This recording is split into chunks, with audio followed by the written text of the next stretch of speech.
Welcome to the Refuse Ordinary podcast. I'm your host, Tamara, and I'm so glad you've decided to join us on this journey of discovering who God is and who we are in Him.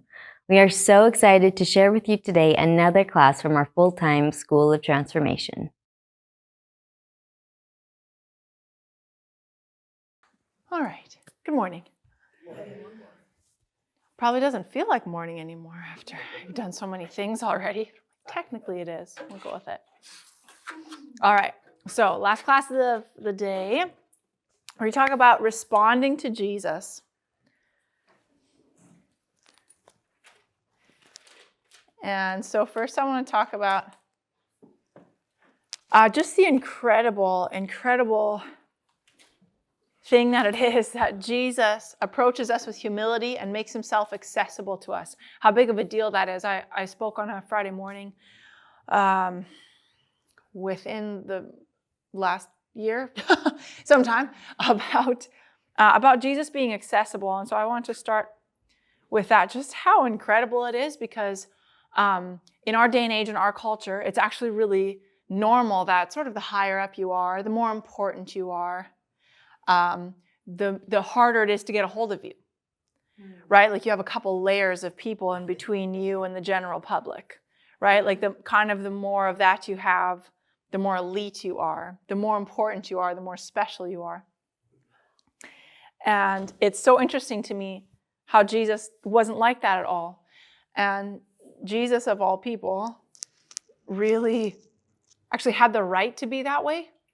Like he could have completely justifiably have been cold and standoffish, and you would have to, and you'd have to talk to somebody who would talk to somebody who would schedule you with somebody who might possibly be able to, with Jesus, to be able to talk to Jesus. See, and we're all laughing because that's not how it is to talk to Jesus. Right. It isn't at all. That's not what he's like. And yet there's people on this planet, mere people, that would be really difficult. If you wanted to get a hold of Morgan Freeman today, what are the chances that you would? Slim to none. Yeah. How hard would you have to pursue and really go for it to get a chance to have lunch with him? Like you'd really, like an elite few will get that chance, right? With a person. And Jesus, obviously way more important and special and all the things and highly exalted. It should be difficult to be able to get a hold of him. And that is so not how he approached us. In fact, he was very much, like in his life on earth for sure, and even now, that's so different from how he interacts with us. And I think sometimes, I'm gonna go through this list here in a second, but I think because he has done that so much, sometimes we get used to it a little bit, that we just kind of, it loses how special it is a little bit, that he would be accessible to us, that we could even talk to him, what it took for us to be able to talk to him in the first place, but also how easy it is that like any time of today you can just talk with him.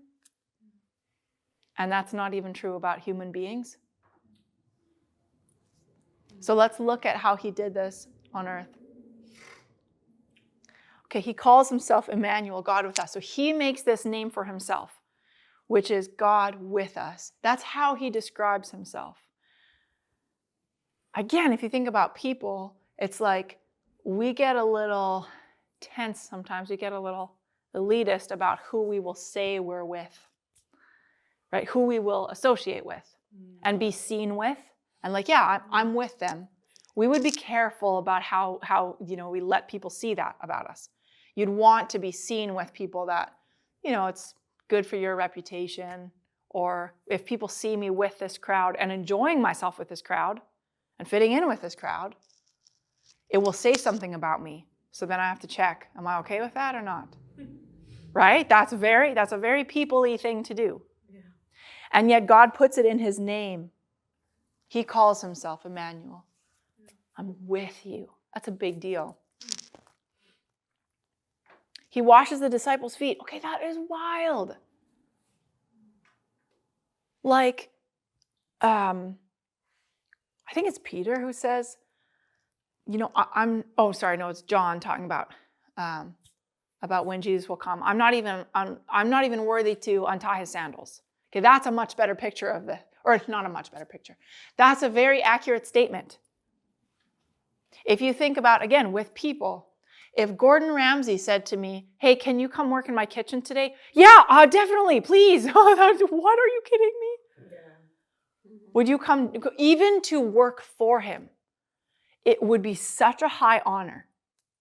Never mind if he says, hey, would you mind if I come make dinner for you tonight? What? Yeah, I can fit that into my schedule. Are you serious? I'd move around everything for that. Right? Like, again, if you think about it from the standpoint of people, even to be able to work for him would be a huge privilege. And he knelt down and he washed their feet. That is, there aren't even good enough words for it. How amazing that is. He was born in a manger to a poor family. Okay, so he's about to give the whole world an impression of who he is. He has the opportunity. He could have planned whatever he wanted. Like whatever he wanted.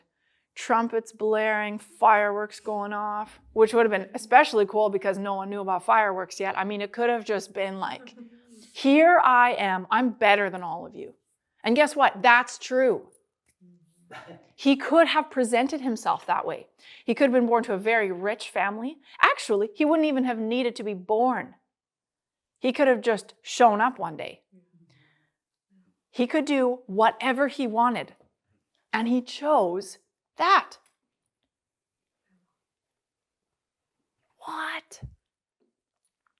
Like, who is this God that is better than everyone and chooses that? He makes himself accessible. He made sure that no one could say, well, he probably wouldn't want to associate with me. This salvation isn't even for me. I don't have, I'm too poor. That's no longer true. You can no longer say that because that's where he started. He often associated with the lowly, like quite often, and had no problem being seen with people that others didn't like. Didn't bother him at all. Again, we as people, we really care about who we're seen with, who we're friends with. That when other people see us interacting, that they get a quick impression of who we are and how great we are. And he had no problem associating with the lowly. He could have shown up and just been too good for everyone the whole time, justifiably. He didn't do that. Really interesting. He told his disciples, let the children come to me. Okay, again, his disciples were trying to help him out because they saw, well, he is better than everyone. His time is incredibly valuable and important. Don't let him waste it on playing with these kids. They don't really know what's going on. They don't, they don't deserve his attention. And he actually scolded them and said, let the kids come to me.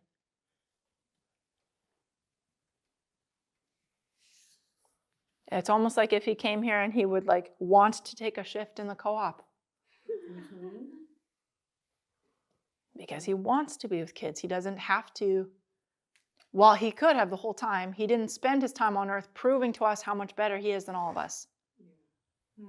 Even though he is. He didn't present himself that way. Okay, so this is scriptural here. There's a verse. He did not consider equality with God something to be grasped, but instead humbled himself to death, even death on a cross. That is the farthest the other way that you could go. That's so interesting. He did not, even though he was God, he did not consider equality with God something to be grasped. He could have spent his whole life showing that he was God. And every conversation with every person just being like, hey, I know everything that's wrong with you. Bye. Because he did. He could have accessed that. We're used to people claiming things that we can't even do. We're not even that good. He actually was that good and yet did not present himself that way. He didn't have those kinds of conversations with people all the time. He didn't use every single interaction with people just to remind them that he's better than them. But instead, he went as far the other way as a person could go, and he humbled himself all the way to that kind of a death for us. That is the ultimate humility. This is a big deal. That the God of the universe, who could, he could have decided to make us crickets, not people. True. He could decide that today. He has that power to do anything, ever. And yet he came and died. That is just the epitome of humility. That's who he is. That's the example that he sets. And so we're gonna go into further talking about responding to Jesus and just living a lifestyle where we respond when he calls, when he says anything, when he does something, that we actually turn our attention to him. Because it's a really big deal that he would humble himself. It should be us chasing after him. Would you even let me talk to you one time? Would you? And he could justifiably say, no, you are a sinner. You have weakness in your life. Even though you turned around, there was still sin in your past. I'm holy and you're not. You can't talk to me.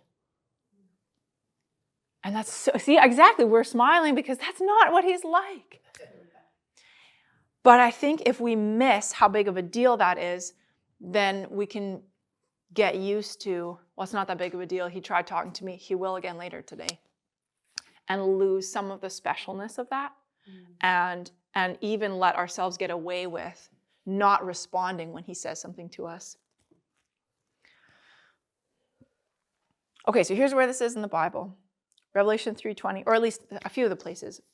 Here I am, I stand at the door and knock. If anyone hears my voice and opens the door, I will come in and eat with that person and they with me. To the one who is victorious, I will give the right to sit with me on my throne, just as I was victorious and sat down with my Father on his throne. Whoever has ears, let him hear what the Spirit says to the churches. So again, that's talking about deeper than just, I can physically hear what you're saying. You're actually wanting to take it in. But what an interesting position he's putting himself in here. I stand at the door and knock. Wait, he's trying to talk to us? Again, this is completely, can you imagine hearing some celebrity has been trying to get a hold of you today? What? That he is describing himself as being on the other side of the door, giving us the free will to open or leave it closed. That's wild.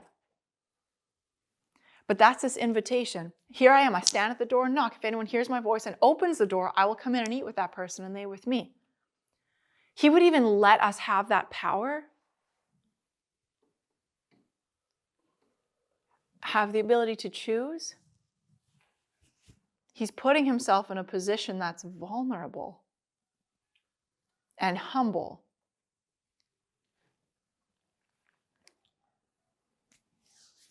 But the invitation is there.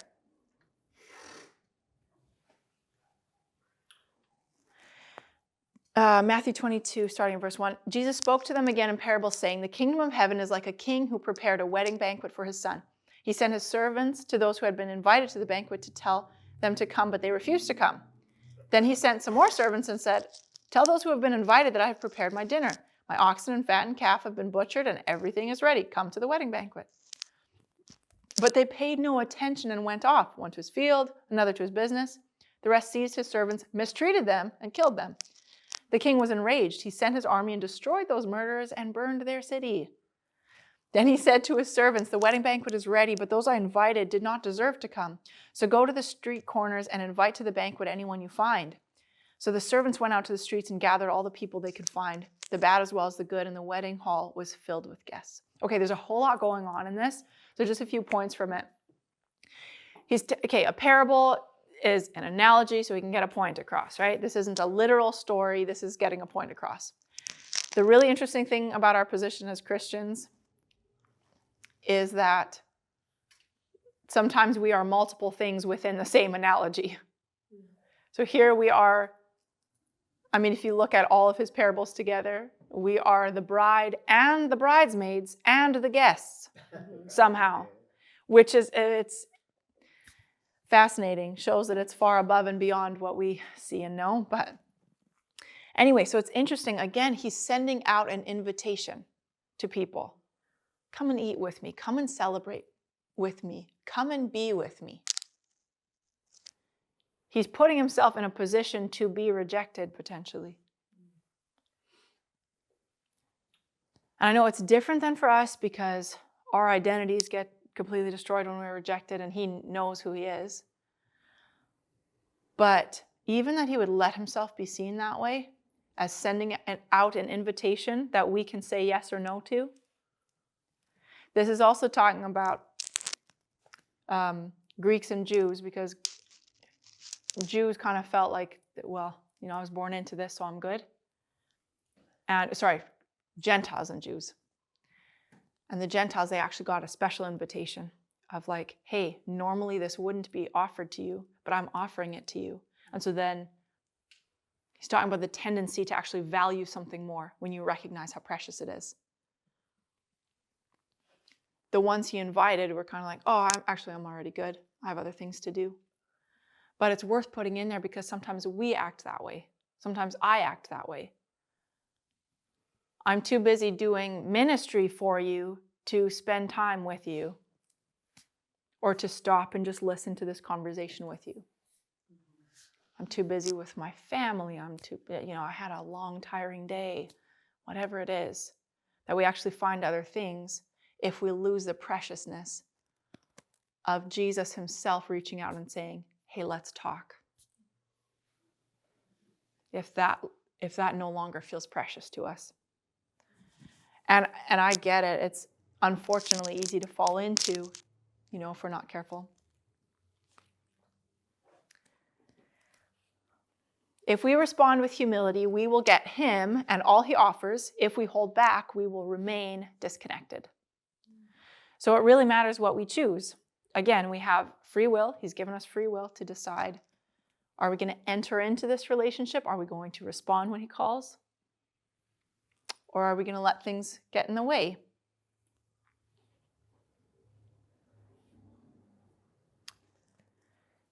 Matthew 11:16 through 17.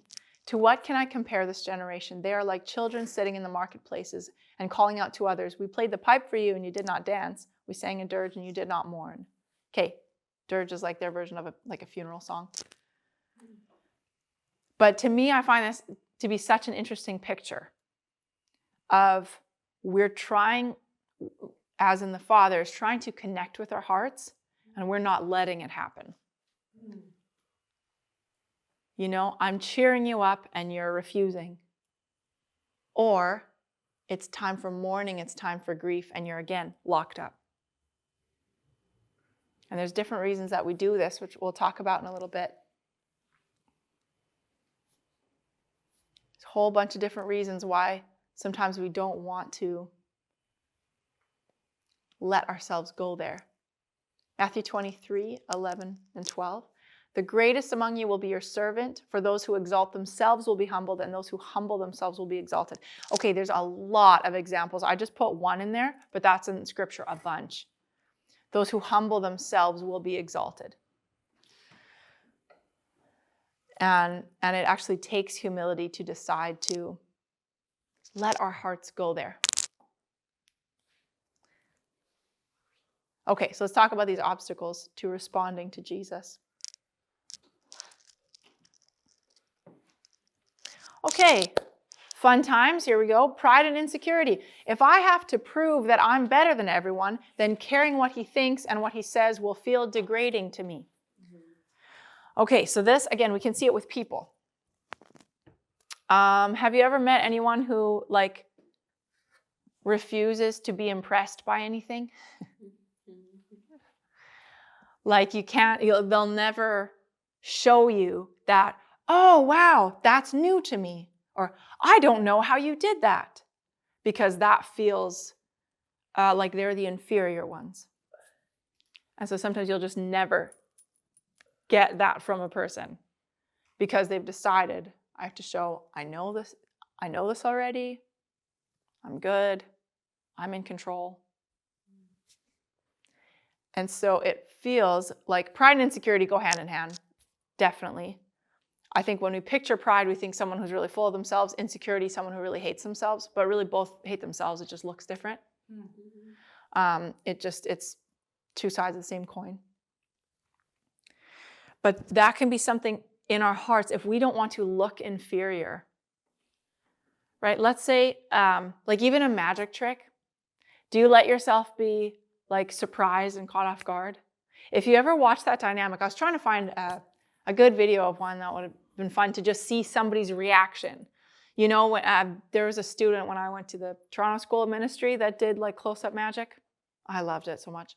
And so he put like one red foam ball in my hand and I closed it and I opened it up and it was 4.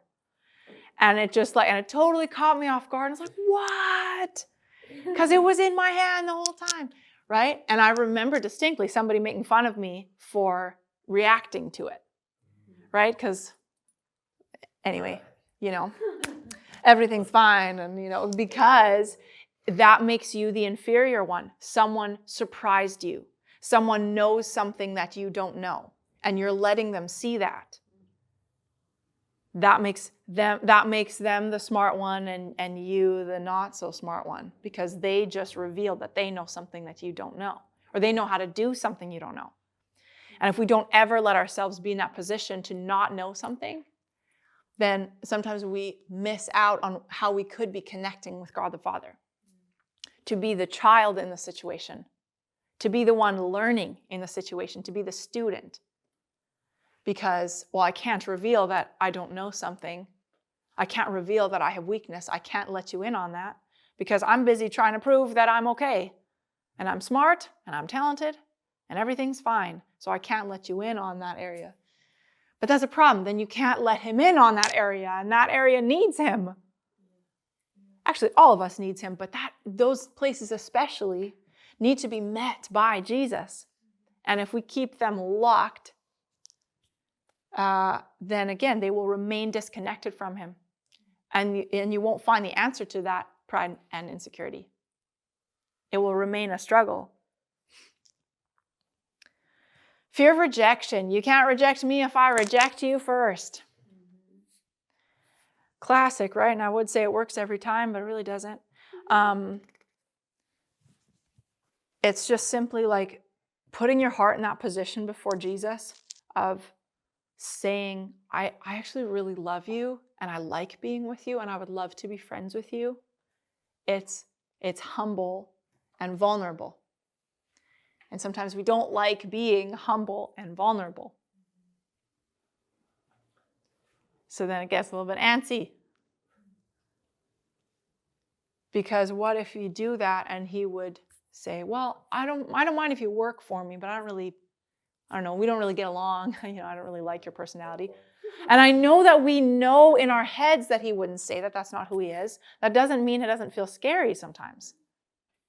That's hard to just suddenly like, oh, well, now it's a new person, new situation. Therefore, I don't care anymore. Therefore, because it's a different person, clean slate. I've been thinking about that the last little while. I wonder how many people on this planet actually get a clean slate ever. It's pretty rare because everyone comes to the table with all their experiences and hurt and pain and things that have gone wrong before and prejudice and judgments and all that. So it's not as simple as, well, a person rejected me, oh, but God won't. Even though that logically makes sense, that sometimes our hearts are still protecting themselves from rejection from him. Therefore, I have to act like I don't really care that much. I don't mind either way. Hey, if you want to be friends, cool. If not, I have other friends. The classic aloof. Doesn't really matter to me, right? I use the example, like again in that Friday morning, but like when two people start liking each other, you almost don't want to be the person that likes the other one more than they like you, right? Because then, like, that's really, really vulnerable.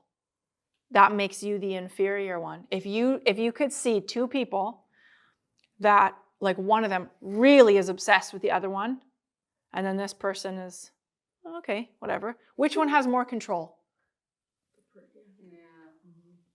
By far more control over this person, because they're just head over heels. And we don't want to be the one that's just head over heels. Because then you're easily controllable. You're easily manipulated. We'll talk about that. Right? If you are just head over heels for somebody, and you just hear in passing that they like a different color of hair than you have, okay, all right, I'll go do that. And that is a very scary place for our hearts to be. If you've been wounded in this way in the past by people where you were the one that, like, you just let yourself feel. You let yourself fall for them. You were all in. And they weren't. That means that they had the control. And if they use that against you, it's damaging. And so sometimes in that we make decisions about how we don't want to be in that position with a person again. I don't want to be so easily controlled and manipulated. So I have to not care. That's the only answer, is to not really care that much. And we think we can keep that to people and it won't affect our relationship with God, and it just doesn't work that way. It's often years later that we find out, like, oh, I've actually been blocking my heart from you. And so it's things to think about. And, obviously there's deeper healing months coming, but he can also heal you whenever he wants to and bring these things up whenever he wants to. And more than once, very likely. It's a scary and vulnerable thing to be that person that's head over heels, and he's asking us to be head over heels for him, because he is the safe one to do that with.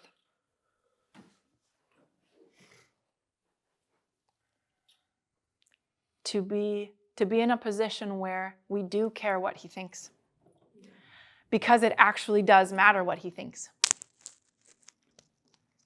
To be in a position where our heart can be affected by him and he can move us. And that love can overtake and cause you to do things that are embarrassing. And where people can see, I'm head over heels. I'm so in love that I am actually easily controllable. Okay, now if that did not hit a button, I'm not sure if you have a pulse, because that should hit every button that you have right there. Ain't nobody that likes to be controlled, that likes to be easily swayed and moved. Like that'll just, it would just cause you to tense right up. Because people have done it wrong. Not because he has ever done it wrong, but that's likely the fear that's sitting in the back. They're saying, I have to find a way to not care. I still have to do the right thing. I will still do the right thing. But I've got to find a way to not care so much. But there's this invitation from the King of Kings who's standing on the other side of the door and knocking.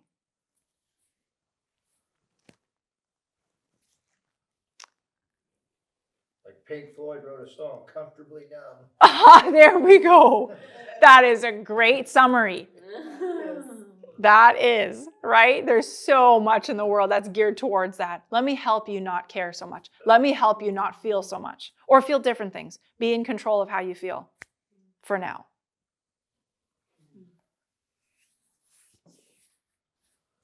Yeah, that's a great point. The world is really good at helping this. Helping us not feel. Well, really great at it, but I mean really fast. Lots of options, very creative. At helping us not care so much what people think. But not in the right way. Yeah. Right, because Jesus is obviously the perfect picture of this. that he didn't care what people thought in the sense that it messed with his identity. That was so secure in the Father that if they disliked him, it didn't throw off his connection with the Father. It didn't make him start believing lies about himself. So in that sense, he didn't care what they thought at all. He was doing things specifically that he knew that they wouldn't like a lot of the time, actually. Like a lot. And he just didn't care because he was reaching people. But he also was and is the most compassionate person of all time. So it didn't turn him into, I don't care what you think. That's not how it played out. That's not how it changed his interactions with people. He still cared about people a lot. And sometimes we fall from one side to the other, right? People tend to, I don't care what people think. And also I'm going to tell you that 50 times a day. It's like, well, then is that not even true? If it's so important to you that everyone knows that you don't care what they think, isn't that caring what they think? By the way. Or so far to the other side where people's opinions of them, they care, they're so compassionate, kind, and caring that all of a sudden they don't believe the truth about who they are anymore because they let it sway, right? So people tend to fall one side or the other. Jesus was the perfect example of having a secure identity, but still loving people with everything. So if you're ever wondering, am I doing this okay? Check with Jesus. Are you becoming more like Jesus in it? When it comes to not caring, So we're going to talk about some practical ways, and then maybe I'll just do a little ministry time, actually, after that. Practical daily ways to respond to Jesus. Okay, really, really practical. Just answer when he's talking to you. If it feels like he is, even if you're not sure, just practice saying, okay, I'm here, I'm listening. I'm not even sure if you're talking to me or not, but I want to talk now. So, just some form of acknowledging whatever that looks like in the moment. Hey, I think you're trying to talk to me. Is that true? Or I'm not even sure what you're saying, but I think you're trying to talk to me. Just want to let you know I'm here. I'm listening. I'll try my best. This is daily, all the time. Because he can so work with that. We're going to keep talking about, throughout the semester about hearing God's voice. And we'll go further into that. But a huge part of it is just being attentive. If you want to know what he's saying, he'll find a way for you to know what he's saying. Okay, don't wait for a better moment. Sometimes it's like, oh, he's actually about to do something in my heart right now. I can tell, I can feel it coming. But, it's not really a great time for me right now. Or like, okay, I'm just going to shelf this for later. There was one time I was leading worship and I felt this wave coming of like, oh, he's going to heal something kind of ugly in me. It's like, can I not do this in front of 150 people? Please? Yeah. That was my first response. I was about to say no to him. I'm like, I cannot be leading people in worship at the same time as saying no to him. That's not okay. But I remember that feeling. Anyway, so then I surrendered and said, okay, if you want to heal something and it looks really ugly right now, that's fine. And guess what? A bunch of other people got healing too, because they were also afraid of how it would look in front of people. Hey, can we wait till I'm maybe at my house later by myself? Please? With Kleenex around me? Please? Can we do that? I'll do it again later. Try not to wait for later. If he's doing something, to surrender to it. I get there's such a thing as, hey, right now I actually have a job to do. But check with him again. We want to make sure that he's leading that and that we're not just afraid to cave to, he's actually healing something in me right now. Like right now. Well, it's not great timing because I'm like on my second verse here. Well, maybe he doesn't care that it's the second verse right now. He's doing something and I want to become more and more sensitive to his timeline and to what he's doing when. So don't wait for a better moment. If you feel him like, oh, wait, he's healing something deep in my heart, I'm about to cry, then cry. Okay, nervous laughter. Why is that? Because that's hard to do. We don't want to look dumb in front of people. We don't, because we care what people think. right? Like deeply. Involve him in everything you're doing. It's a great way to just honor his presence. And don't just leave it to, these are the top 3 holiest things I do. Not just that, but okay, right now, okay, Jesus, you see this teaching, you see what's going on. I want you to be in control and to get to do what you want. You know? Or I'm making a sandwich right now. Jesus, what's up? How are you doing? How's your day going? What are you thinking about? Anything. Just get the conversation started. He'll take you wherever he wants to take you. I can't tell you how many times we have started with a sandwich and then all of a sudden my heart's getting healed about something totally different because my walls were down. It's a good thing to have moments, well, your whole life where your walls are down with him, but more and more moments to practice that. We're just talking about whatever. We're talking about puzzles. We're talking about golfing. We're talking about, those are 2 things I'm not really into, but anyway. But, you know, hobbies. Okay, this is a tough one. Grieve when he's giving you space to grieve.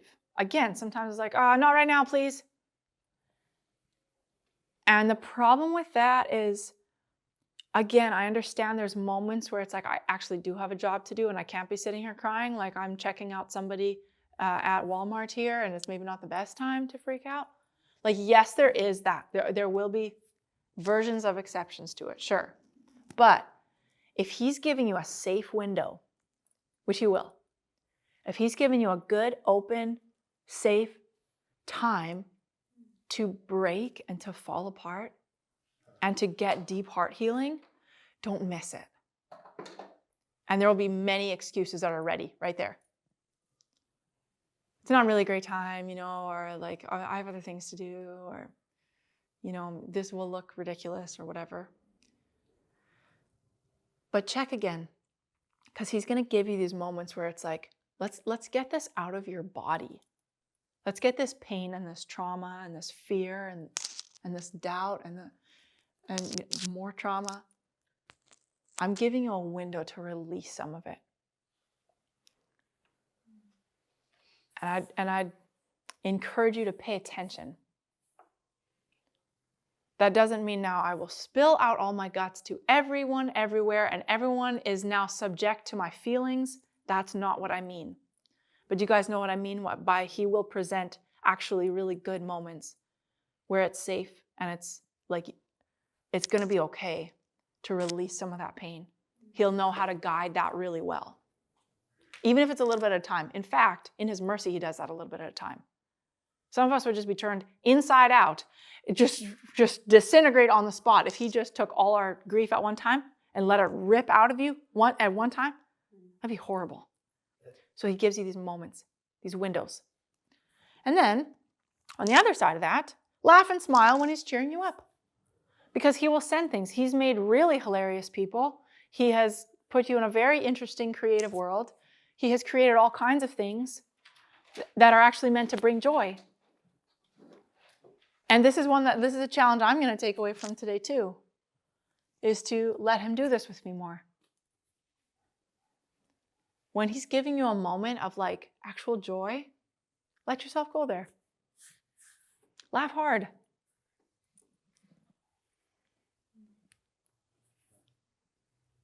Sometimes it's like, no, I want it to be mad, right?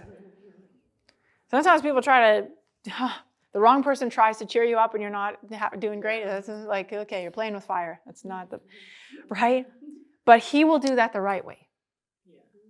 He will do that the right way in the right time, where he's actually provided a world filled with beautiful, amazing things and filled with also people that he can work with to bring you joy. Let your heart go there. Again, this is a challenge for me too. Let your heart go there. Laugh hard, smile big. Let him take you there. All right, so we're just going to spend a couple moments praying. We're going to go back to these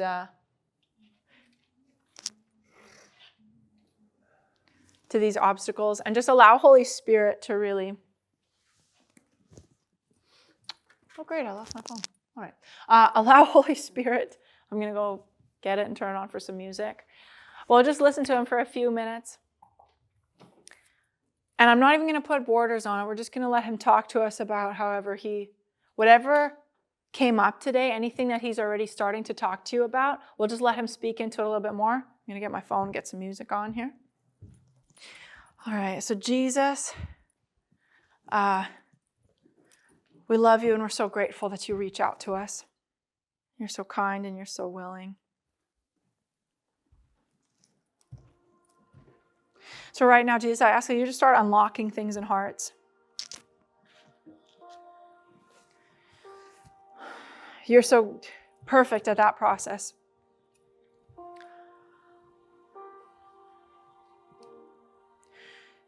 You are perfect at revealing what we need to deal with when. And with telling us what the right next thing to do is. And providing people and spaces and beautiful things to help us be able to heal and help us be able to be head over heels in love with you. And I feel like he's going to keep it really simple, that he's just going to start with just one thing. One thing that has been an obstacle between you and responding to him. A moment or a person, a situation, something spoken over you, a fear.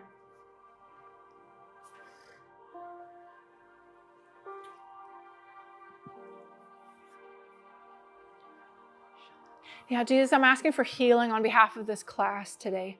That just that one thing, that you just remove that one thorn today. I see it's like a person in a room and he's outside of the room and there's this glass. There's this window, but it's really dirty. So you can't even see through it. And he's on the other side. He's just wiping and wiping. He's clearing a spot to be able to see him better. He's just scrubbing clean this window.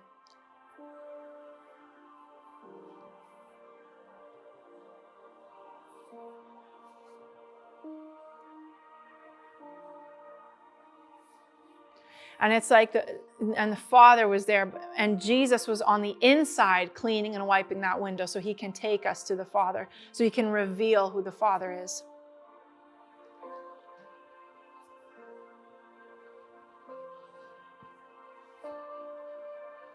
To be able to see his eyes, to be able to see his facial expression over you, to be able to connect with his heart for you.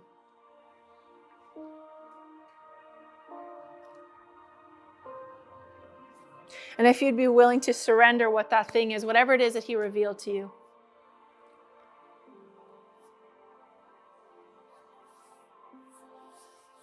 And tell him, I don't want this to block me from you anymore. I don't want this to separate me from you anymore. I want to see you. I want to know you. I want to draw closer to you today. The Bible says, draw near to him, he will draw near to you. And he will be faithful and consistent in that. That's who he is. He has never been anything other than faithful. And so Jesus, today we're pressing in. We're drawing closer. We're taking a step towards you, just right into your presence. Never to step back again. That any other steps we take from here on out, we want them to be further into your presence.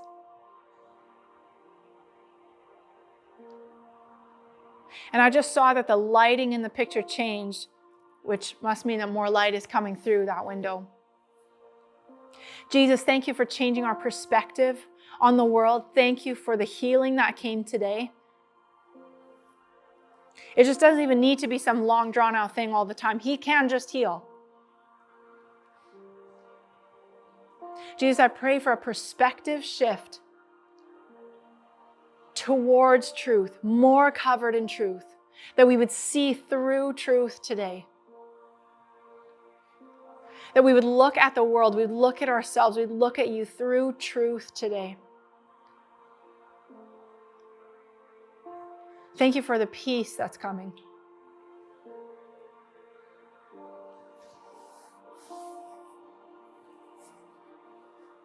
Amen. All right. Did he show you anything? Was he talking to you? Talking with you? Yep. Yeah, good. Good, good, good. I like that. I like that. All right, well, that's it for my class. I hope you guys have a wonderful day. Thank you. For sure. Thank you. Thank you for listening to this episode of Refuse Ordinary. We hope you were encouraged, inspired, and even challenged to seek more of who God is and who you are in Him. If you have any questions about the School of Transformation or would like to apply for our next semester, please go to transformationschool.org or send us an email at info@transformationschool.org. See you next time.